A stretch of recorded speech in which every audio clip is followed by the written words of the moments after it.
So এই যে আমাদের একটা ব্যাপার আছে না যে ওই যে পাবলিকেই পড়বো প্রাইভেটে তো টাকা দিলেই ভর্তি হয়ে যায়, এরকম কিছু স্টুডেন্ট থাকে না? থাকে অবশ্যই। আমার ফ্রেন্ড সার্কেলে তোমার অভিজ্ঞতা কি শুনি?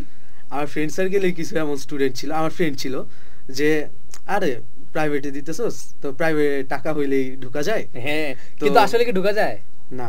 এইটা কিছু বি ক্যাটাগরি বা সি ক্যাটাগরি ভার্সিটি থাকে, ওইগুলা যখন টাকা দিলে ঢোকা যায়, কিন্তু জাস্ট এ ক্যাটাগরি ভার্সিটি যেগুলো অনেক ওয়েল রিনাউন্ড, বি ক্যাটাগরিতে এখন কিন্তু ঢোকা যায় না প্রচুর। তুমি নিজেই যদি দেখো তোমার স্টুডেন্টের লাস্ট এক্সাম চিন্তা করি, আমাদের পরীক্ষা দিতে কিন্তু 5-6 হাজার স্টুডেন্ট প্রায়, চান্স পেয়েছে কত 2,000 এক্স্যাক্টলি।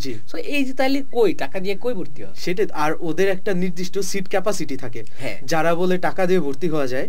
তো ওদের যদি একটা জিনিস দেখ ভাই, যারা বলে না সারা জীবন সাথে টাকা দিয়ে ভর্তি হতে, এরা কিন্তু পরীক্ষা দিতে যায়, তাই না? জি জি জি এক্স্যাক্টলি। আমি একটা এক্সাম্পল দেই। আমার এক ফ্রেন্ড ছিল আর স্কুল লাইফের, ও বলে যে প্রাইভেট টাকা দিলেই ভর্তি হওয়া যায়, যে আমি দিব না, এক্সাম দিব না, আমি টাকা দিয়ে ভর্তি হয়ে যাব।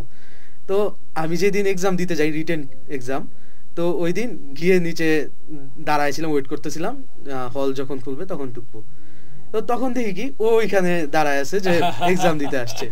এটাই হয়, কারণ ওরাও পরীক্ষা দিতে যায়, কারণ হচ্ছে প্রাইভেটে একটা অপশন। তোমার ধরো প্রাইভেট ইউনিভার্সিটি অনেক অপরচুনিটি আছে, সেটা নিতে যায়।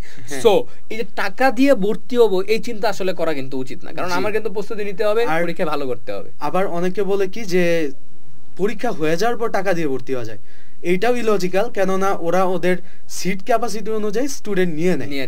তারপর যত টাকা হোক না কেন, আপনি টাকা দিয়ে তো জায়গা কিনতে পারবেন না, কারণ ওদের সিট ফিল্ড আপ। তো ওইখানে টাকা দিয়ে পড়ার মতো কোনো অপশন নেই। সেটাই, অবশ্যই প্রাইভেট ইউনিভার্সিটির জন্য প্রিপারেশন নেওয়া উচিত। ঠিক আছে, ওকে।